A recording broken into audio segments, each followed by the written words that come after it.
3 दिन से मेरे दिमाग में एक ही चल रहा है, कहीं मेल चिंग मैली बैठी नहीं रही, कोई मैचिंग नहीं बैठ रही, हर वस्तु पराई दिख रही है,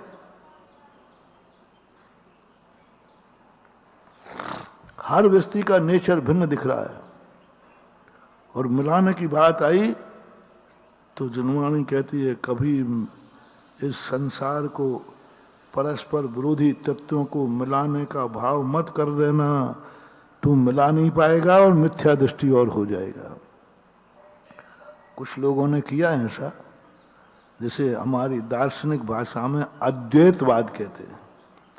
सब एक ही माया है,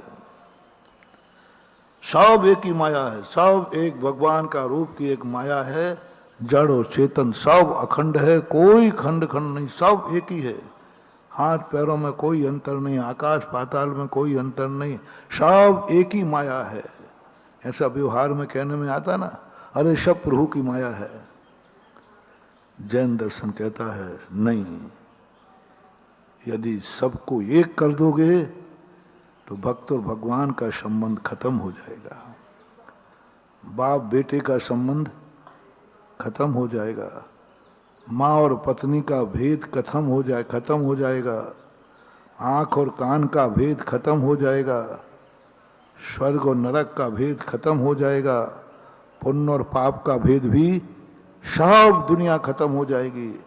इसलिए अपन 3 दिन के प्रश्नों से ये सारांश पर पहुंचे, कभी भी किसी भी वस्तु को मिलाकर एक नहीं करना और एक मानना नहीं। हाथ और पैरों को एक मानना नहीं, हाथ अलग हैं, पैर अलग हैं, इनको भेद बना रहने दो, इनको एक तो करना ही नहीं और एक मानना भी नहीं। रिपीट कर रहा हूं, हाथ पैरों को एक करना नहीं, कर नहीं पाओगे, करके देख लो, मान तो लो, नहीं, हाथ पैरों को एक नहीं मानना, एक नहीं मानना।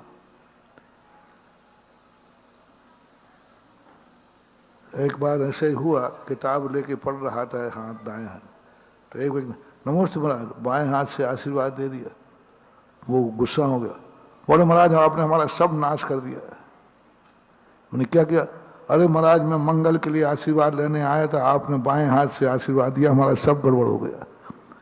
हमको ये बाएं हाथ ने क्या बिगाड़ा, अरे महाराज दाएं हाथ से खाया जाता है, ये अच्छा माना जाता है, पर बस इसलिए है, तो हम तो दोनों हाथ से खाते हैं।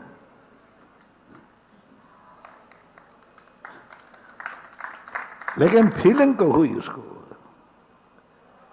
एक राजस्थान में इतने ही भेद में सरकार पलट गई थी, पेपर में छपा। एक नेता मेरे से आशीर्वाद लेने आया, मेरे हाथ में पिछी ऐसी थी, ऐसी बाएं हाथ से लेके चल रहा था, तो मैंने बाएं हाथ से उसको आशीर्वाद दे दिया, महाराज आशीर्वाद हो, पीछे मैंने दे दिया बाएं हाथ, और वो पार्टी हार गई, वो हार गया। सारे पेपरों में छापा, बोले हारे गई, महाराज ने बाएं हाथ से आशीर्वाद पहले दिया था।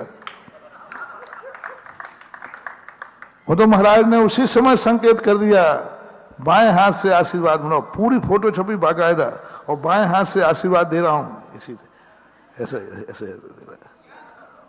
और पेपर वालों ने वो मजाक बनाया उसका,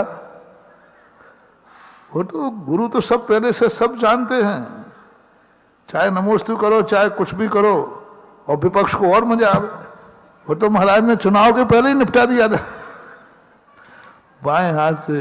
अब वो नेता रोते हुए मेरे पास आया, बोले महाराज जी आपने ऐसा क्यों किया।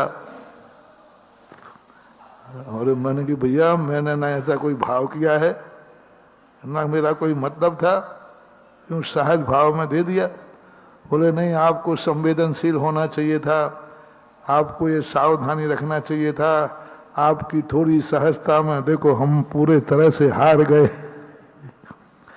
आपकी थोड़ी सी भूल के कारण से देखो हम हार गए ना महाराज। और देखो सब पेपर लेके आया, वो देखो इसका छप रहा महाराज, और फोटो भी सही है, वो है भी सही है। अब बोलो क्या करें, इतना भेद बाएं और दाएं हाथ में, अभी तो मैं पैर में ही कर रहा था, अब तो बाएं हाथ और दाएं हाथ में भी अंतर आ गया।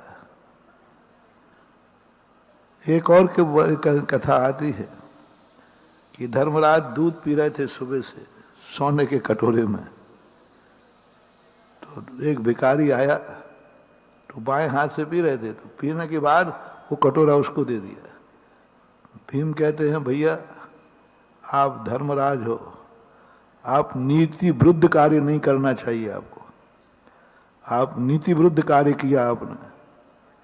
तो भीम, मैंने अभी क्या नीति विरुद्ध कार्य कर दिया? बोले, दान हमेशा दाएं हाथ से दिया जाता और आपने बाएं हाथ से दे दिया, ये ठीक नहीं है। बाएं हाथ से दान नहीं देना, दाएं हाथ से देना। अब कोई लेफ्ट हैंडर हो तो क्या करे? कई लोग होते हैं बाएं हाथ चलता है, कई लोग आहार में भी बाएं हाथ से देते, कई लोग पैर बाएं हाथ से छूते। पहले तो मैं ज्यादा ध्यान नहीं देता था, लेकिन जब तुम लोगों ने हमें याद दिलाया, उस नेता ने याद दिलाया, देखो महाराज, उसने सिर पूरा डिंगरा मारे माथे फोड़ दिया। बोले, आपने बाएं हाथ से आशीर्वाद दिया इसलिए हमारा हार ना हो। तब से मैं थोड़ा सावधान रहता हूं। ओहो, कैसी समाज, कैसी भावना, कैसा है दृष्टि, दोनों हाथों में भेद और है।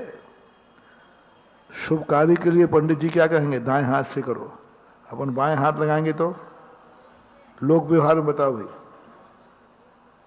राखी दाएं हाथ में कि बाएं हाथ में? मुझे पता नहीं है, क्यों बाएं बांधने में क्या बात है?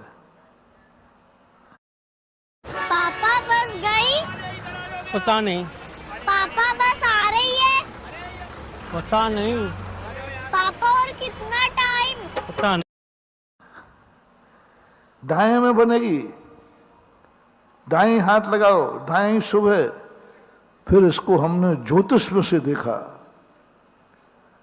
स्वर विज्ञान में देखा, तो वहां भी यही लिखा गया कि दायां स्वर जब चल रहा हो तो दायां पैर आगे निकाल के घर से बाहर जाना, और दाएं दोनों श्वास निकाले। परस्पर विरोध देखना, अभी दो हाथों में कर रहा था, अब दो नथनों में, दो नाक के नथने हैं ना, गजब का विरोध है इन दोनों में। वो ही श्वास यदि दाएं नथने से निकल जाए तो सूर्य सुर है। अब ये कार्य जब कब करेगा? जब लड़ना झगड़ना हो तो दाएं सुर में जाओ, और कार्यों में उत्तेजित होंगे।